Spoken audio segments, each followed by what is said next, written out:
어디서 인삼향기가 나는데 혹시 꽃에서 나는 건가요? 인삼향이 아주 좋은데요? 저는 좋은데 모르겠습니다. 오늘 말씀은 일단 우리가 성경을 읽고도 처음 성경을 읽는 분들은 별로 관심 없이 그냥 따라서 읽기도 하고, 또 읽고 나서도 뭘 읽었나 그럴 때가 있잖아요.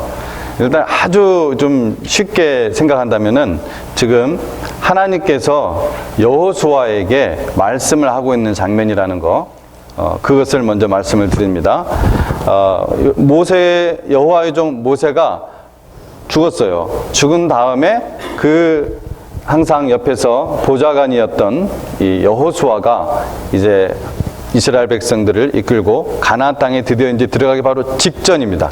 바로 그 직전에 하나님께서 여호수아를 격려하시는 장면입니다. 명령하시면서도 격려를 하고 있어요. 그래서 오늘 말씀은 여호수아를 격려하시는 하나님이라는 제목으로 하나님의 말씀을 드릴 텐데, 하나님께서 바로 여러분 각자에게 주시는 말씀으로 들으시기를 바랍니다. 1절에서 4절 말씀에 여호와의 종 모세가 죽은 후에 여호와께서 모세의 수종자 눈의 아들 여호수아에게 말씀하여 이르시되 하면서 4절까지 쭉 하나님께서 이제 말씀을 하십니다.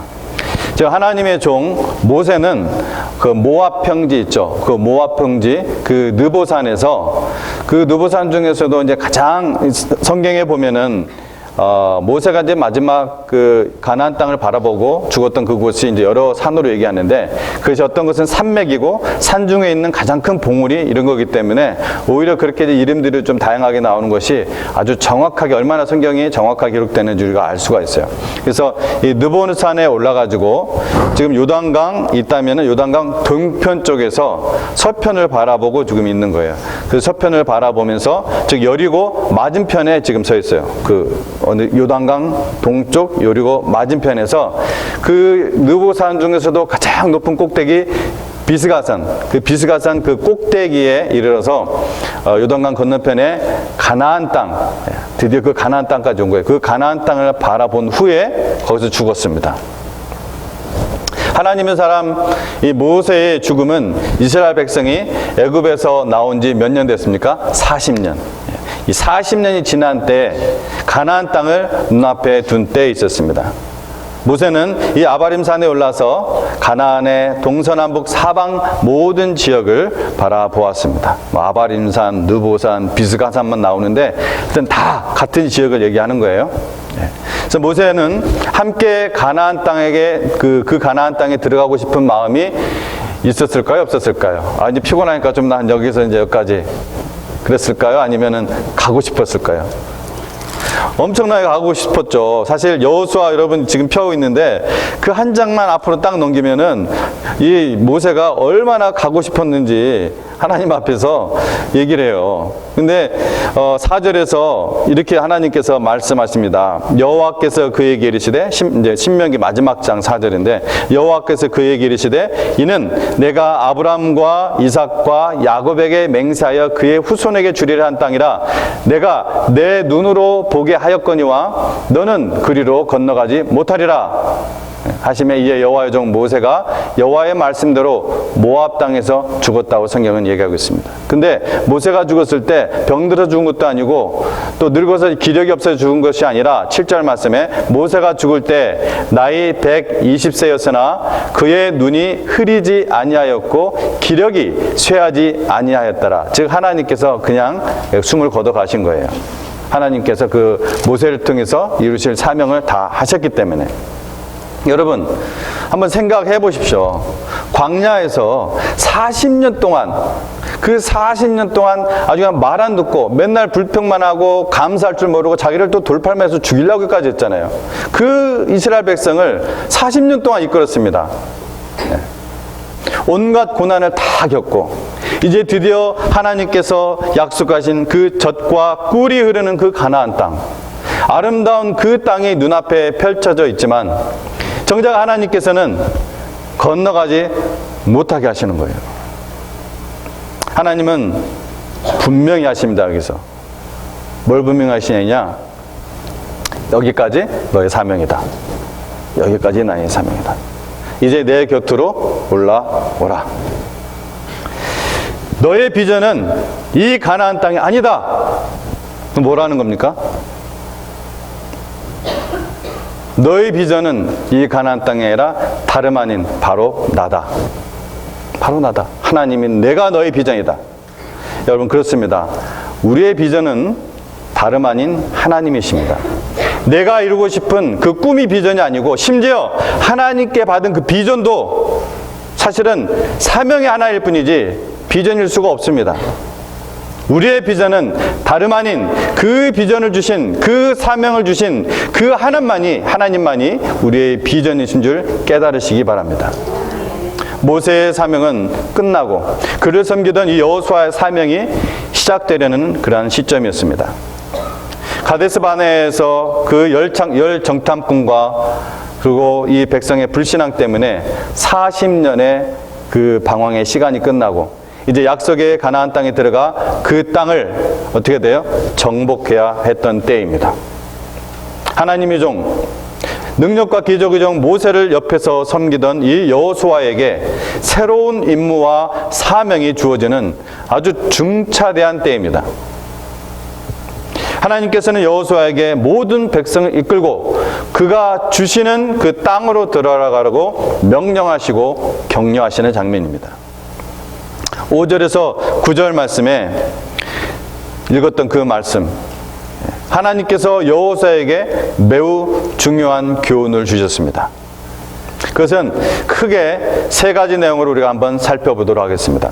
첫 번째는 뭐냐? 내가 너와 함께 하려니 너는 마음을 강하게 하고 담대하라는 것입니다. 뭐라고요? 내가 너와 함께 하려니 너는 마음을 강하게 하고 담대하라.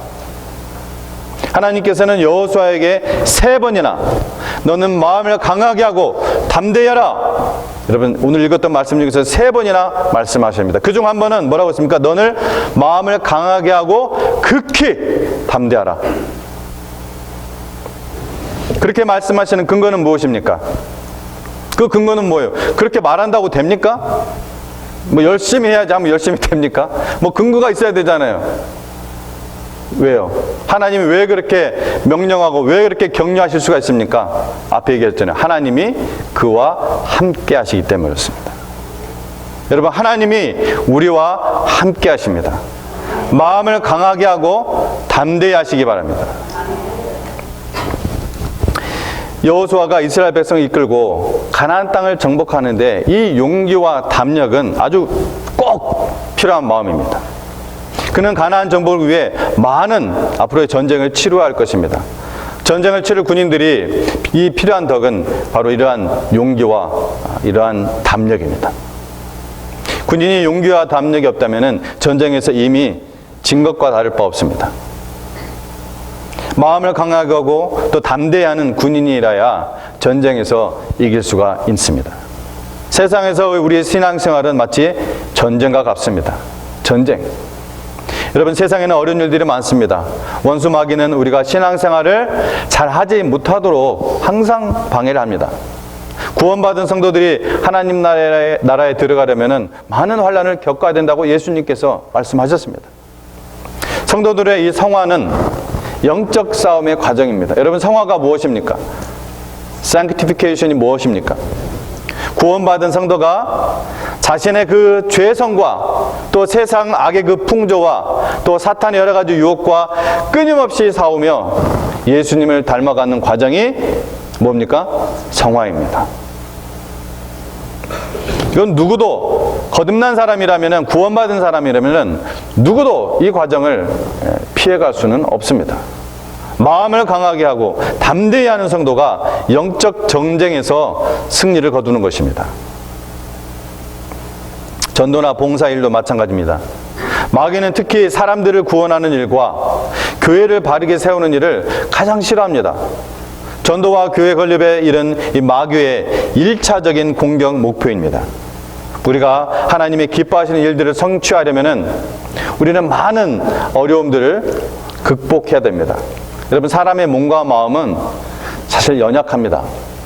사람은 조금만 어려운 일이 생겨도 낙심하기 잘합니다. 누구든지 어려운 일들을 당할 때 우울함과 열등감, 패배감 이런 것들을 가지기가 쉽습니다. 또 그것이 사람에게는 이제 나중에 그것이 병이 되기 쉽습니다. 육체적인 병이 되기도 하고 마음의 병이 되기도 하고 정신의 병이 되기도 합니다. 그러나 여러분, 하나님께서는 그를 의지하는 자에게 힘이 되십니다. 누구에게요? 그를 의지하는 자에게 힘이 되십니다. 아멘. 다윗은 나의 힘이 되신 여호와여 내가 주를 사랑하나이다 이렇게 고백하였고, 또 내가 주를 의뢰하고 적군에게 달리며 내 하나님을 의지하고 담을 뛰어넘나이다. 이런 말씀을 했습니다. 이런 시를 기록했어요. 선지자 이사야는 너무나 유명한 말씀이죠. 너는 알지 못하느냐, 듣지 못하느냐, 영원하신 하나님 여호와 땅끝까지 창조하신 자는 피곤치 아니하시며 곤비치 아니하시며 명철이 한이 없으시며 피곤한 자에게는 능력을 주시며 무능한 자에게는 힘을 더하시나니 소년이라도 피곤하며 곤비하며 장정이라도 넘어지며 자빠지되 오직 여호와를 앙망하는 자는 새 힘을 얻으리니 독수리의 날개치며 올라감 같을 것이요 다른 박질아이도 곤비하지 아니하겠고 걸어가도 피곤치 아니하리로다. 이렇게 말씀했습니다. 아멘. 네. 사도 바울은 고린도 교회 성도들에게 믿음에 굳게 서서 남자답게 강건하라. 또 에베소 교인들에게 뭐라고 했습니까? 너희가 주 안에서와 그 힘의 능력으로 강건하여지라. 여러분 계속해서 이렇게 이야기를 하고 있습니다. 여러분 강하고 담대하시기 바랍니다. 그 근거는 뭐라고요? 하나님이 나와 우리와 함께 하시기 때문에 그렇습니다. 하나님께서 여호수아에게 주신 말씀 중 두 번째는 모세의 율법을 주야로 묵상하며 그게 기록된 대로 그대로 행하라. 밤과 낮으로 하나님의 말씀을 읽고 묵상하며 그 기록된 말씀대로 살라 얘기입니다. 이는 가나안 정복에 있어서 승리하는 길이 어떤 군사력이나 혹은 여호수아 너의 힘, 지도자의 힘이 있지 아니하고 오직 하나님께 있다는 것을 보이신 것입니다. 그러므로 하나님의 말씀을 주야로 묵상하고 그 말씀대로 행하는 것이야말로 승리의 가장 중요한 요소인 것입니다. 이것은 하나님의 자녀가 승리하는 법칙 ABC, 모든 상황에 적용됩니다. 아담과 여자는 하나님의 말씀을 그 마음에 새기지 않았고, 그것이 말씀이 어떤 말씀이었는지 마음에 새기지 않으니까 누가 옆에서 유혹을 하면 흔들흔들하죠. 가물가물하죠. 말씀을 불신했고, 그래서 불순종했고, 그래서 실패하고 죽은 것입니다. 창세기 열자마자 3장에 왜 다 그 말씀을 해놨어요? 1장부터 3장까지 그 내용이. 이거 계속 기억해야 돼요. 모든 사람에게, 모든 삶의 그 인생에게 똑같이 적용되는 원리랍니다. 이거 기억해야 돼요. 그렇다면 하나님의 백성이 승리하기 위해서는 정반대로 하면 됩니다. 하나님의 말씀을 마음에 새기고 그것을 믿고 순종하면 하나님의 백성은 승리합니다. 여러분 성경 처음부터 끝까지 하나님께서 이 원리를 계속해서 강조하고 또 강조하시는 거예요. 이스라엘의 역사에서 실패는 하나님의 말씀을 그들이 마음에 두지 않고 주위의 이방 사람들의 그 종교와 그 문화와 생활 방식에 눈길을 돌리며 또 그것을 모방하는 데서 그들의 실패가 기인했습니다. 이것이 바로 우상숭배의 길이요 세속화의 길입니다. 이것이 오늘날 교회 안에 스물스물 들어온 자유주의와 포용주의와 다원주의와 이런 것들입니다. 하나님의 백성이 하나님께 마음을 두지 않고 어떤 인본주의적으로 행하는 것이 타락의 시작입니다. 인본주의. 무슨 말씀인지 아시죠? 사람은 신본주의로 살아야지, 하나님 중심으로 살아야지, 그렇지 않으면 망하게 되어 있습니다. 성도들의 용기와 담력도 죄를 버리고 하나님의 말씀대로 섬길 때 생깁니다. 제가 처음 첫 번째 뭐였어요? 강하고 담대하라 했는데 이 용기와 담력도 죄를 버리고 하나님의 말씀대로 살 때 생긴다는 거예요. 여러분, 죄인은 담대함이 없습니다. 있으려나요? 담대함이 있으면 그거는 완전 마귀의 종이죠, 진짜. 의인은 성경 말씀에, 잠언 말씀에 뭐라고 했어요? 사자와 같이 담대하다고 했습니다. 누가요? 의인이. 의인이 누굽니까? 하나님의 말씀을 믿고 그 말씀대로 살고 하는 사람이 의인입니다. 죄는 죽음과 불행의 원인입니다. 죄는 재앙과 멸망을 초래합니다. 그러나 의인은 승리의 길을 갑니다. 그러므로 하나님의 말씀을 여러분 주야로 묵상하고 좌로나 우로나 치우치지 말고 그 말씀대로 행하는 것이 초래합니다. 그 말씀대로 행하는 것이 중요하다는 것이죠. 그러니까 좌로나 우로나 치우친다는 말이 언뜻 지금 생각이 나서 말씀드리는 건데, 어정쩡하게 중용을 지키라 그런 말씀은 결코 아닙니다. 항상 하나님 편에 서야 돼요. 좌로나 우로나 치우치지 말라는 것은 한눈 팔지 말라는 것입니다. 한눈 팔지 말라.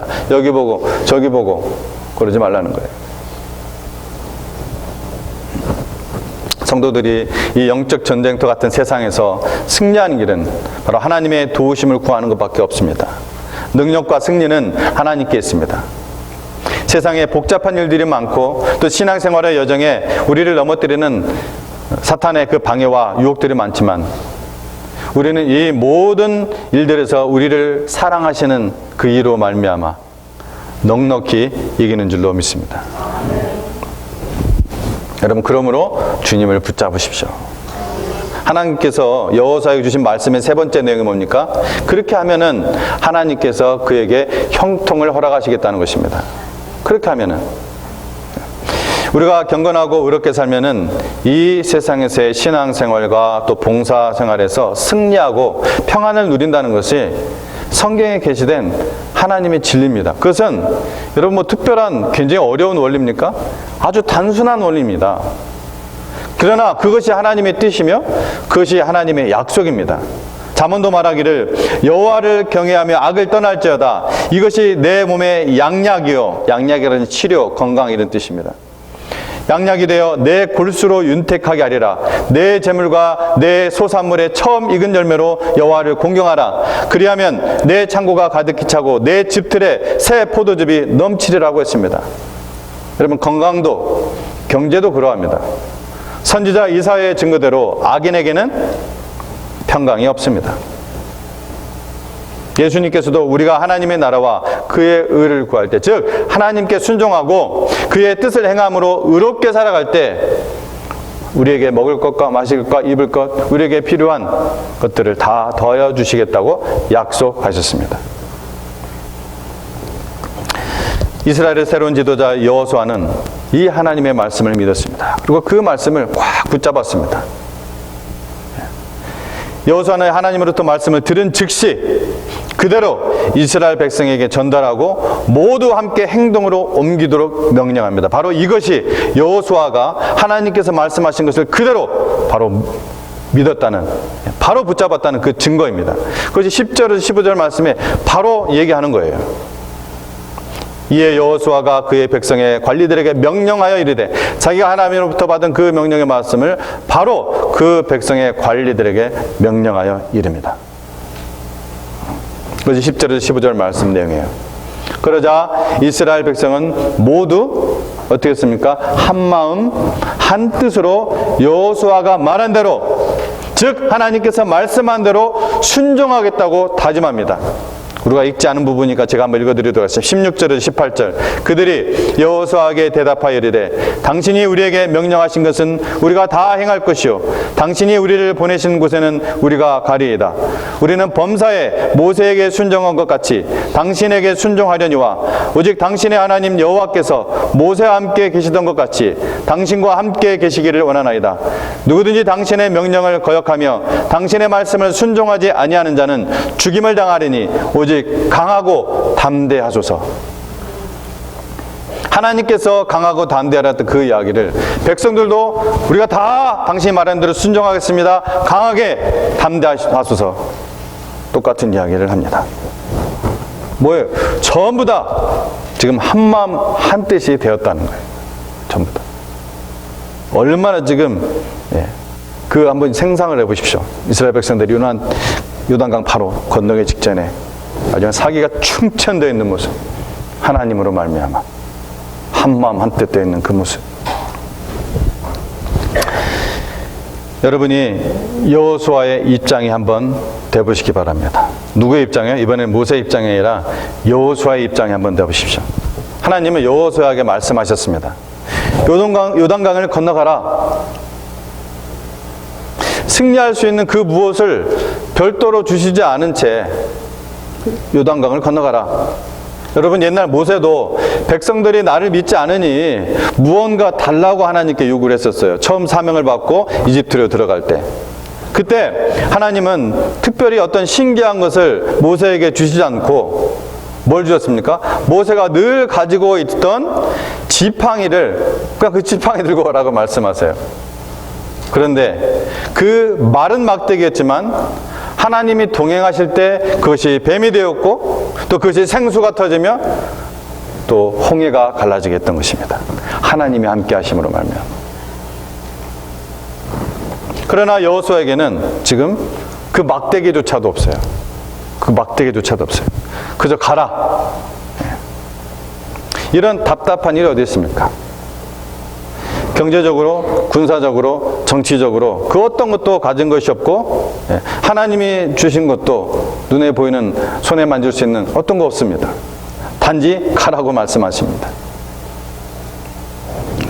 이제 이길 수 있는 힘은 무엇입니까? 오직 하나님뿐입니다. 오직 믿음뿐입니다. 승리의 비결이 바로 여기에 있습니다. 믿음과 순종을 설명하기 위해 나누어서 말한 것일 뿐 믿음과 순종은 여러분 한 덩어리입니다. 순서만 있을 뿐 믿음과 순종은 한 덩어리라는 거예요. 나눌 수가 없습니다. 물론 믿음이 먼저죠. 그 뒤에 순종이 반드시 따라오게 됐습니다. 그러나 이것이 한 덩어리라는 거예요. 믿음과 순종은 동전의 양면과 같습니다. 믿음은 동전의 앞면이고 뒷면이 순종입니다. 그래서 간결하게 이야기할 때 오직 믿음이라고 얘기하는 것입니다. 여러분, 한번 이런 비유를 한번 해볼게요. 이걸 어떻게 설명드릴까 고민하다가 제가 이 생각이 났어요. 쿼러가 있습니다. 여러분, 25센트 그 동전 쿼러라고 하죠? 여러분, 쿼러 달라고 하세요? 아니면은 앞뒤가 있는 쿼러 주세요? 그럽니까? 여러분, 돈을 누가 받을 때 혹시 앞뒤가 있는 쿼러입니까? 아니면 앞면만 있는 쿼러입니까? 이렇게 얘기합니까? 혹시 그런 얘기 들어본 분 있어요? 제가 무슨 말 하는지 알겠습니까? 네. 여러분, 뒷면이 없는 쿼러는 그게 법적으로 그게 효용이 있습니까? 없습니까? 안 돼요. 그건 못 씁니다. 25센트 아무리 써 있어도 못 써요, 그거. 근데 우리가 평소에 살 때 앞뒤가 있는 쿼러 주세요 그렇게 얘기 안 합니다. 그냥 쿼러 달라고 하지. 믿음도 똑같다는 얘기예요. 우리가 믿음 이렇게 얘기하지만 거기는 반드시 한 덩어리가 있어요. 뭡니까? 순종. 여러분, 가장 약한 것은 의심으로부터 옵니다. 불신은 모든 것을 무너뜨리고 맙니다.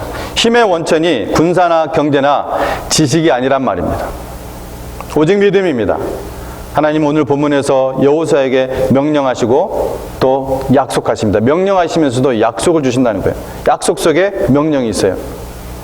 내 발바닥으로 밟는 땅은 다 내게 뭐라고 했어요?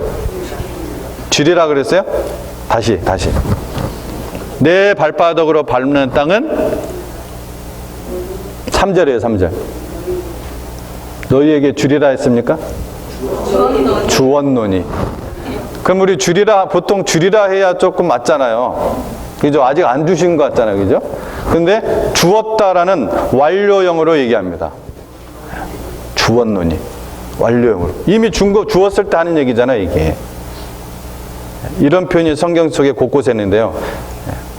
이거는 하나님이 신실하셔서 하나님의 약속을 반드시 성취하실 것이 당연하기 때문에 완료형으로 얘기를 해버립니다. 완료형으로. 내 발바닥으로 밟는 땅은 다 내게 주었느니. 엄청난 의미입니다. 그래서 여러분 누구를 붙잡아야 된다고요? 하나님 붙잡아야 돼요. 하나님.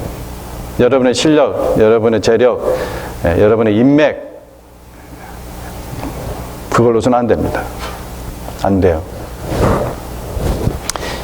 지금 여호수아는 계약서나 각서 같은 것도 없습니다. 그 땅을 내게 주었노라.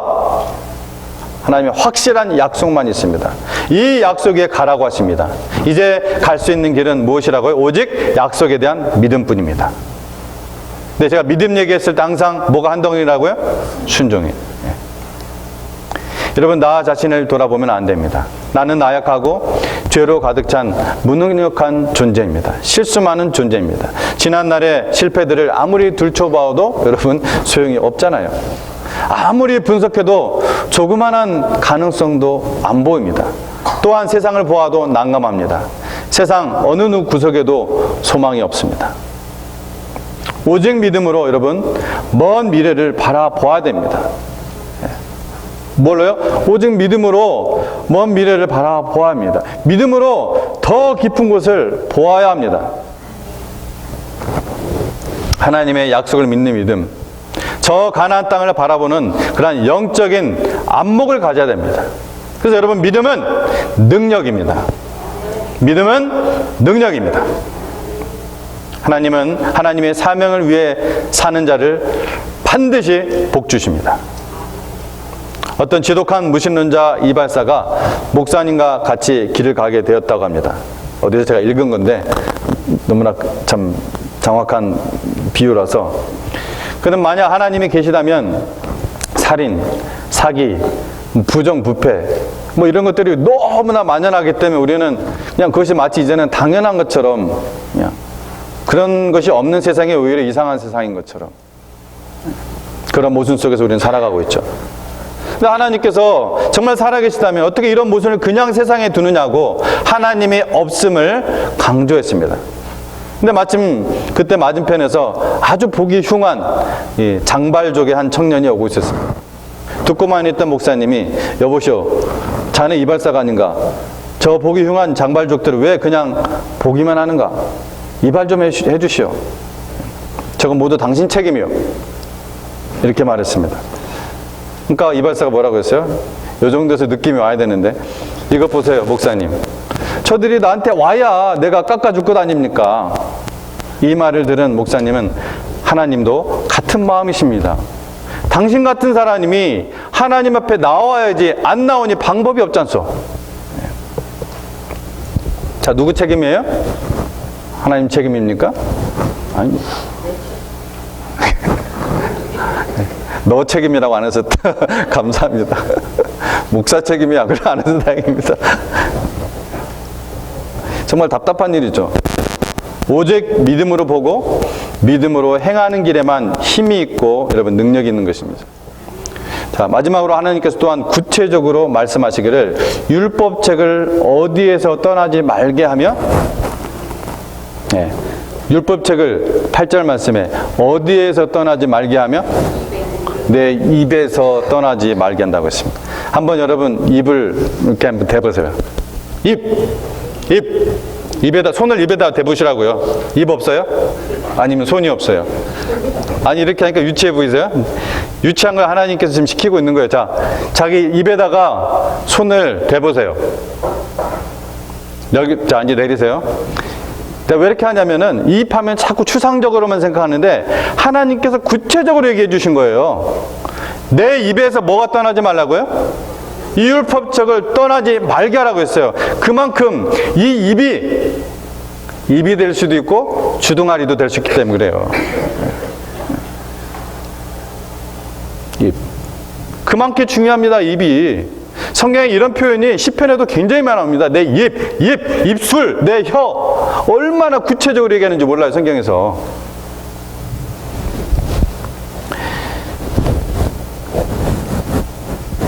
우리의 이 말함으로, 우리 입술로 말함으로 그 생각이 좌우되고 그 사람 생각이 그 사람의 됨됨이가 될 수가 있습니다.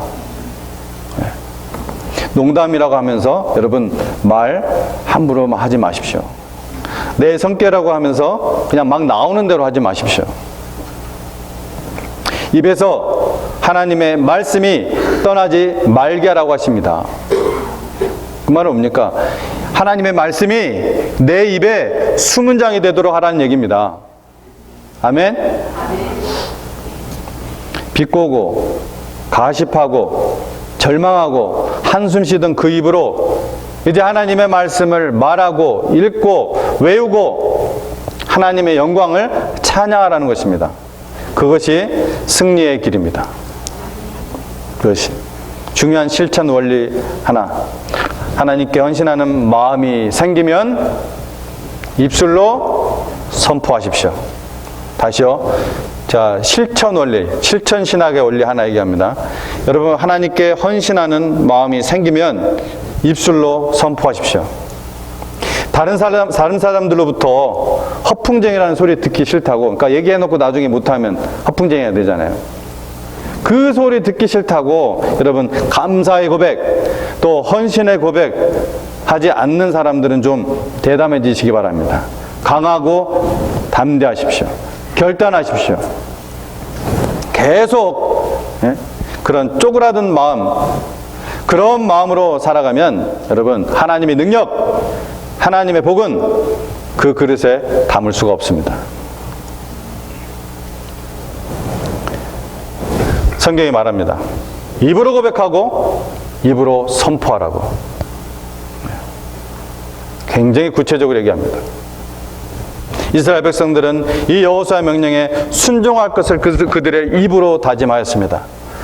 본정의 교훈은 무엇입니까? 첫째로 주 예수 그리스도를 믿고 구원받은 자들은 하나님께서 성령으로 영원히 우리와 함께 계심을 믿으라는 것입니다. 둘째로 우리는 하나님의 말씀인 성경을 주야로 묵상하며 그 가운데 기록한 대로 다 지켜 행하라. 셋째로 우리가 그렇게 살며 또 부족하지만 그렇게 살려고 했을 때 하나님께서는 우리에게 형통과 평강의 승리를 주신다는 것입니다. 여러분, 이 세상이 아무리 어렵고 힘들지라도, 우리가 아무리 약하고 부족할지라도, 또 마귀의 그 악의 세력이 아무리 강할지라도 살아계시고 참되신 하나님께서 우리와 함께 하시고 우리를 도우시고 복 주시면은 우리는 평안을 누리며 형통하게 되는 것입니다. 능력과 승리는 여러분 우리에게 있지 않고 오직 하나님께 있습니다. 오직 하나님의 말씀을 믿으시기 바랍니다. 강하고 담대하십시오. 다시 한번 얘기합니다. 강하고 담대하십시오. 기도하겠습니다.